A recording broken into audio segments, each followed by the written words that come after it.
सभी को जय स्वामीनारायण। आप सभी का स्वागत है। पिछले कई दिनों से हम सत्संग शिक्षण एग्ज़ाम की तैयारियां कर रहे हैं, तो आज मेरा अगला प्रकरण है द्वारिका की गोमती वरताल में। तो आइए अब हम देखते हैं कि किस प्रकार से द्वारिका की गोमती वरताल में बह रही है।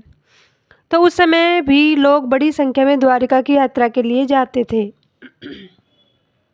उत्तर में बद्री, केदार, पूर्व में जगन्नाथपुरी, दक्षिण में रामेश्वर की यात्रा के साथ पश्चिम में द्वारिका की यात्रा धर्म प्रेमियों के लिए अनिवार्य थी। सारे देश के तीर्थों की पैदल यात्रा करने पर भी यदि द्वारिका की यात्रा न की हो तो उसकी यात्रा अधूरी समझी जाती थी। द्वारिका में गोमती स्नान करके लोग अपने बाहु पर तृप्त मुद्रा लेते थे, द्वारिकाधीश के दर्शन करते थे, तभी द्वारिका की यात्रा परिपूर्ण मानी जाती थी। उस समय वह यात्रा कष्ट साध्य थी। मार्ग में चोर लुटेरों का भय था, दुष्ट वैरागियों की त्रास भी कम नहीं थी। द्वारिका के प्रवेश द्वार पर गुगली ब्राह्मण बिना स्वर्ण मुद्रा की दक्षिणा लिए तृप्त मुद्रा नहीं देते थे। इस प्रकार अकिंचन यात्री के लिए परेशानियों का अंबार लगा था। ऐसे ही कटु अनुभव धर्म कुल के साथ द्वारिका की यात्रा पर गए सच्चिदानंद स्वामी को भी हुआ था। श्री हरि ने जब वरताल में लक्ष्मी नारायण देव की प्रतिष्ठा की तब कहा था कि द्वारिका की तरह यह भी बहुत बड़ा तीर्थ स्थान होगा। हरिनवमी से पूर्व श्री हरि चैत्र शुक्ला सप्तमी के दिन वरताल पधारे। गुजरात के विभिन्न प्रांतों से बहुत बड़ी संख्या में हरिभक्त आ पहुंचे थे। वरताल में धारू तालाब के पूर्त कर्म की सेवा चल रही थी। अक्षरानंद स्वामी की देखरेख में तालाब का पुनर्निर्माण हो रहा था। एकादशी के उत्सव के बाद सब अपने अपने निवास स्थान पर जाकर सो गए। सुबह जागने से पहले उन सबको स्वप्न में तीर्थ रूपी गोमती के दर्शन दिया। साथ में रुक्मणी तथा द्वारिकानाथ के भी दर्शन हुए। सभी उठते ही एक दूसरे को अपने अपने स्वप्न की बातें कहने लगे। श्रीहरि को जब इस घटना का पता चला तो वे मुस्कुराने लगे और सभा में सभी को कहने लगे, आज द्वारिकाधीश प्रसन्न होकर अपने परिवार के साथ यहाँ बस गए हैं। लक्ष्मी नारायण देव रुक्मणी द्वारिकाधीश का ही स्वरूप है। धारू तालाब में आज हम तीर्थ रूप गोमती नदी का आह्वान करेंगे। चलो एक साथ मिलकर धारू तालाब में खुदाई का काम समाप्त करें। पूर्णिमा तक हमें यह कार्य पूर्ण करना है, क्योंकि हम द्वारिका की गोमती को यहाँ लाना चाहते हैं। संत हरिभक्त एकजुट होकर सुबह से शाम तक सेवा करने लगे। महाराज तालाब के किनारे कुर्सी पर बैठकर सभी को प्रोत्साहित करते रहते। कभी कभी तो वे स्वयं कीचड़ से भरे टोकरे अपने सिर पर उठाते। इस प्रकार बड़े धनवान हरिभक्तों ने भी सेवा कार्य में श्रमदान दिया। पूर्णिमा के अगले दिन खुदाई का तमाम सेवा कार्य संपन्न हो गया। अब संध्या ढल चुकी थी। श्री हरि 2 ईंटों पर खड़े होकर मेहनत करने वाले हरिभक्तों को आशीर्वाद दे रहे थे। जब छाणी के वणकर भक्त तेजा भाई एवं उनके हरिजन जाति के हरिभक्तों का मंडल आशीर्वाद के लिए पहुंचा तो सभी ने झुककर वंदन किया। उन्होंने शरीर की परवाह न करते हुए सेवा की थी, इसलिए प्रसन्न होकर श्री हरि पूछने लगे, मैं तुम लोगों को क्या दूं? तब तेजा भक्त ने सभी की ओर से कहा, प्रभु आप तो गरीब निवास हैं, हम पर अखंड प्रसन्न रहिएगा। आपकी मूर्ति का मुझे निरंतर स्मरण रहे, आपका भजन निरंतर कर सके, इसलिए हम चाहते हैं कि आप जिन ईंटों पर खड़े हैं वे ईंटें आप हमें देने की कृपा करें, जिससे कि हम मंदिर बनवाकर इस पर मूर्ति रखकर आपका पूजन, कथा, कीर्तन और भजन कर सकें। तथास्तु कहकर श्री हरि ने दोनों ईंटें तेजा भक्त को दे दी। साथ में अपना जलपात्र और एक बर्तन प्रसादी के रूप में भी दिया। आज भी छाणी के मंदिर में इन तीनों चीजें विद्यमान है। श्री हरि ने उस छुआछूत के कठोर युग में हरिजनों को मंदिर दर्शन, पूजा, सेवा तथा कथा वार्ता का अधिकार दिया था। जाति पाति के भेद बुलाकर श्री हरि ने क्रांतिदर्शी कार्य करके लोक हृदय में प्रस्थान किया था। श्री हरि ने चैत्री पूर्णिमा का उत्सव वरताल में किया। एक दिन पूजा आदि से निवृत्त होकर साधु ब्रह्मचारी पार्षद एवं हरिभक्तों का संग लेकर महाराज कीर्तन करते हुए तालाब पर आ पहुंचे। यहाँ भीम भाई को आज्ञा देते हुए कहा, आप तीकम लेकर गेती लेकर इस जगह जरा गहरा खोदो, यहाँ से द्वारिका की साक्षात गोमती नदी बहने लगेगी। भीम भाई ने उसी प्रकार किया तो केवल 5 ही झटके लगे थे कि वहां से शीतल जल की धारा फूट पड़ी। अनेक हरिभक्तों ने उस जलधारा से पवित्र नदी गोमती का साक्षात देवी स्वरूप में दर्शन किया। अखूट जलराशि एवं पवित्र तीर्थ का जल मिलने के कारण सभी के हृदय में आनंद विभोर हो उठे। श्री हरि ने कहा, जहाँ रुक्मणी एवं द्वारिकाधीश हो वहाँ गोमती आकर निवास करती ही है। आज से वरताल की यात्रा और गोमती में स्नान द्वारिका की यात्रा के तुल्य माना जाएगा। सबके चेहरे पर प्रसन्नता छा गई। श्री हरि ने वैकुंठानंद वर्णी एवं वासुदेवानंद वर्णी को आदेश दिया कि आप भी हरि भक्तों को हाथ और छाती पर तृप्त मुद्रा देने का आरंभ करें।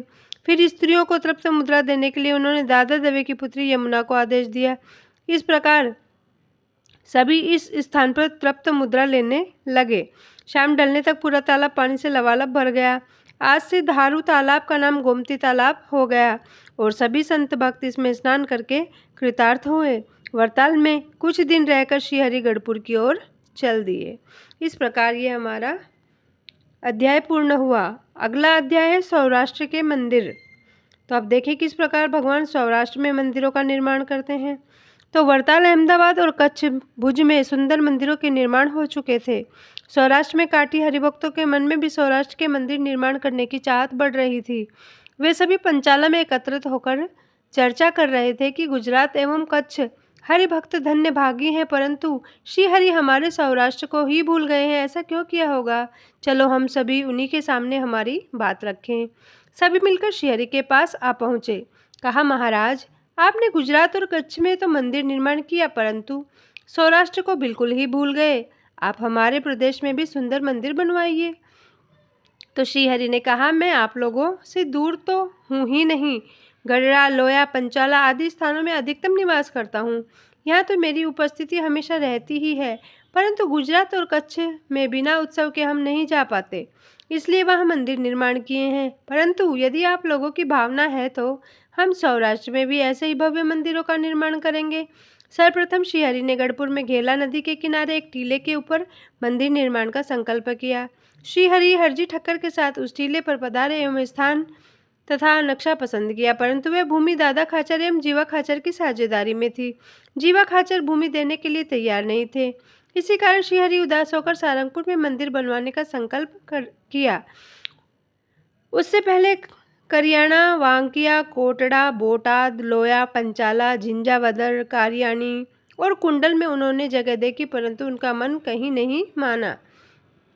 परंतु सारंगपुर में जीवा खाचर ने श्रीहरि का भावपूर्ण स्वागत किया तथा अपने गांव के मंदिर के लिए जहां भी जितनी भी भूमि चाहिए श्रीहरि के चरणों में अर्पण करने का वादा किया।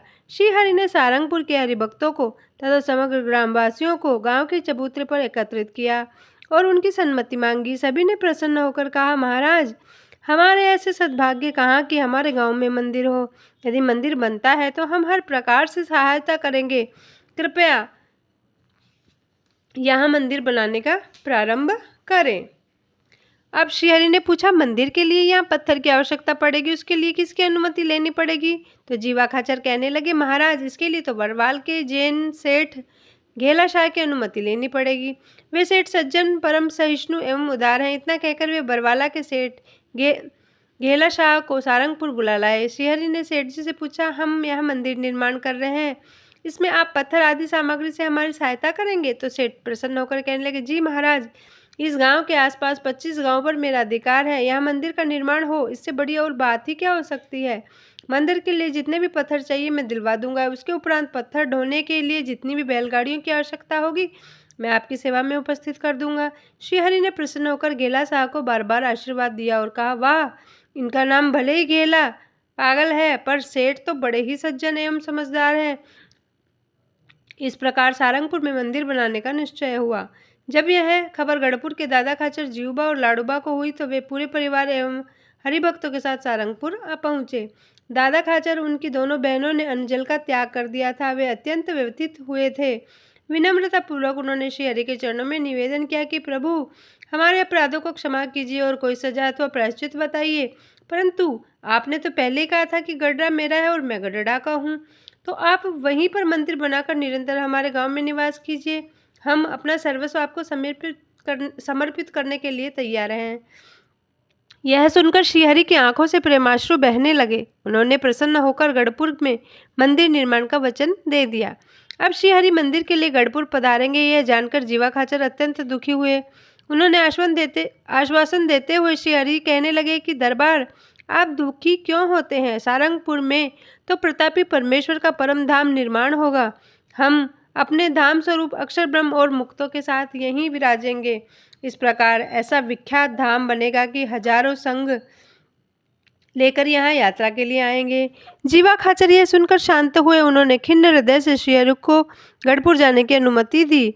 यहाँ दादा खाचर ने अपना पूरा दरबार ताम्रपत्र के लेख के साथ श्रीहरि को कृष्णार्पण कर दिया तथा पांचुबा में निवास स्थान के दक्षिण द्वार वाले कमरे गिरा दिए गए।